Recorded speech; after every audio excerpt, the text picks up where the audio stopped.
Lista angambany aleony primeur ho an'ny président de république fa rehefa avovorainy le izy afaka fotoana fohy dia omena anareo le lista fa tsy olona anankiray le izy fa olona maromaro natolotry ny entité izay misy ao anatin'ny assemblée nationale ary mireprésenter ny entité na ny parti politique ao amin'ny assemblée nationale dia natolotry ireo député eo amin'ny 20 eo zany manakaiky eo nanolotra an'izay lista zay.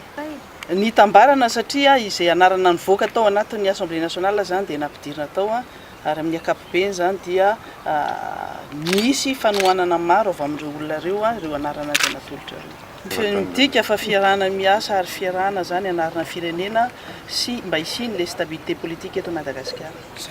Samy nanana le critère moa zany fa ny critère iarahany rehetra angambany dia hoe ny stable any Madagasikara aloha voalohany indrindra ahafahan'ny flot de république sy izay premier ministre eo miara-miasa aingakaingana kokoa angambany raha azo tenenina zany ary mba tsy hisiny le fotoana lany intsony satria efa mandroso dia mandroso zany ny fotoana efa fotoana vaovao koa tsika dia heverina fa hiazakazaka amin'izay ny fampandrosoana firenena.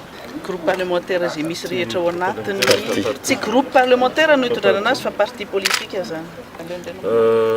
Le izy zany mba ho fiarah-miasa sy solidarité ny amin'ny assemblée nationale zany dia niazana mihitsy n'élargissevana zany ny fomba fiasa dia samy nanolotra isaky ny parti moa zany dia ireny zany niazana natambatra anankiray dia samy niarahany sonia ny groupe de parti moa zany ao amin'ny assemblée nationale.